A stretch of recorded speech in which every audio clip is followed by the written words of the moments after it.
حضرت بلال رضی اللہ عنہ مشہور صحابیوں میں سے تھے۔ حضرت بلال رضی اللہ عنہ کا پورا نام بلال ابن رباح الحبشی ہے۔ آپ کے والد کا نام رباح اور آپ کی والدہ کا نام امامہ تھا، جو حبشہ کے رہنے والے تھے۔ حبشہ کے رہنے والے لوگوں کا رنگ عموماً کالا سیاہ ہوتا ہے۔ آپ کے والد حبشہ سے ہجرت کر عرب آ کر مکہ میں بس گئے۔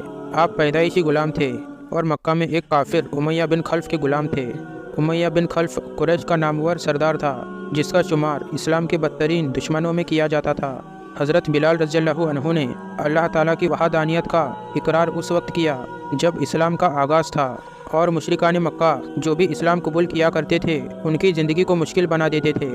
کسی غلام کا اسلام قبول کرنا انہیں کسی بھی حال گوارا نہ تھا۔ اعلان نبوت سے پہلے حضرت بلال رضی اللہ عنہ نبی کریم صلی اللہ علیہ وسلم سے کئی بار ملاقات کر چکے تھے اور آپ صلی اللہ علیہ وسلم کے اخلاص سے بے حد متاثر تھے۔ ایک مرتبہ حضرت بلال رضی اللہ عنہ امیہ بن خلف کے بکریاں چرا رہے تھے، تب ایک آواز آئی، اے چرواہے، کیا تمہارے پاس دودھ ہے؟ یہ آواز دینے والے کوئی اور نہیں بلکہ حضور صلی اللہ علیہ وسلم تھے، اور ان کے ساتھ حضرت ابو بکر رضی اللہ عنہ بھی تھے، اور وہ غار ہیرا میں موجود تھے۔ حضرت بلال نے آواز سنی تو قریب چلے گئے اور عرض کیا، جناب، میری بکریوں میں کوئی بکری دودھ دینے والی نہیں، اس لیے معذرت چاہتا ہوں کہ آپ کی تمنا پوری نہیں کر سکا۔ حضور صلی اللہ علیہ وسلم نے فرمایا کہ سامنے والی بکری کو دیکھ لیا جائے، ہو سکتا ہے کہ دودھ مل جائے۔ حضرت بلال رضی اللہ عنہ نے عرض کیا کہ مجھے کوئی اعتراض نہیں، دیکھ لیجئے، لیکن یہ ممکن نہیں کہ کسی بھی بکری سے دودھ حاصل کیا جا سکے۔ حضور صلی اللہ علیہ وسلم نے ارشاد فرمایا، اجازت دینا تیرا کام اور بکری کے تھن میں دودھ دینا اللہ کا کام۔ حضرت بلال رضی اللہ عنہ نے بکری خدمت میں پیش کی۔ حضور صلی اللہ علیہ وسلم نے اللہ کا نام لے کر بکری کے تھن کو ہاتھ لگایا تو بکری کے تھنوں سے دودھ جاری ہو گیا۔ ایک دن حضور صلی اللہ علیہ وسلم نے فرمایا، اے بلال، میں اللہ کا رسول ہوں، اللہ ایک ہی ہے، اس کا کوئی شریک نہیں۔ حضور صلی اللہ علیہ وسلم نے حضرت بلال رضی اللہ عنہ کو اسلام کی دعوت دی تو حضرت بلال رضی اللہ عنہ نے فوراً کلمہ پڑھ لیا۔ حضرت بلال مکہ میں وہ پہلے غلام تھے جنہوں نے اپنا اسلام ظاہر کیا تھا۔ اسلام لانے کی وجہ سے انہیں طرح طرح کی تکلیفیں دی جاتی تھی۔ امیہ بن خلف جو مسلمانوں کا سخت دشمن تھا، انہیں سخت گرمی میں تپتی ہوئی ریت پر سیدھا لٹا کر ان کے سینے پر پتھر کی چٹان رکھ دیا جاتا تھا تاکہ وہ حرکت نہ کر سکے۔ امیہ بن خلف اپنے ناپاک ہاتھوں سے اس معصوم چہرے پر بے تحاشا مارتا اور اسلام چھوڑنے پر مجبور کرتا، اور حضرت بلال رضی اللہ عنہ ایسی حالت میں بھی احد احد کہتے تھے، یعنی معبود ایک ہی ہے۔ رات کو زنجیروں میں باندھ کر کوڑے لگائے جاتے تھے اور اگلے دن ان زخموں کو گرم ریت پر ڈال کر اور زخموں کو تازہ کیا جاتا تھا تاکہ بے قرار ہو کے اسلام سے پھر جائے یا تڑپ تڑپ کر مر جائے۔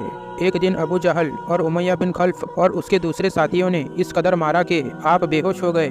آخر تھک ہار کے کہنے لگے، بلال، آج جو فیصلہ کرنا ہے کر لو، اسلام چھوڑ دو یا جان سے مار دیے جاؤ گے۔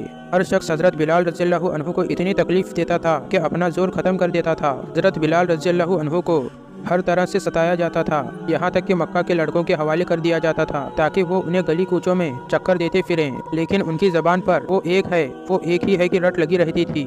حضرت ابو بکر صدیق رضی اللہ عنہ روزانہ آتے جاتے وقت یہ تکلیف دہ منظر دیکھتے تھے اور اکثر یہ سوچا کرتے تھے کہ کس طرح سے بلال کو ان ظالموں سے چھڑایا جائے۔ ایک دن حضرت ابو بکر رضی اللہ عنہ نے امیہ بن خلف سے کہا کہ کب تک اس مظلوم پر ظلم کرتے رہو گے؟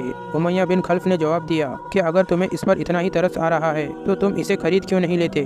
حضرت ابو بکر صدیق رضی اللہ عنہ فوراً راضی ہو گئے۔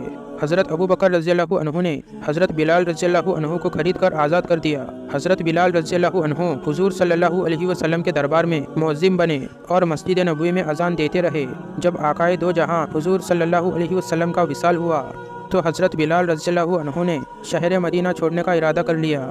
حضرت بلال رضی اللہ عنہ حلف چلے گئے۔ 6 ماہ بعد خواب میں حضور صلی اللہ علیہ وسلم کی زیارت نصیب ہوئی۔ حضور صلی اللہ علیہ وسلم نے فرمایا، اے بلال، تو نے تو ہمیں ملنا ہی چھوڑ دیا ہے۔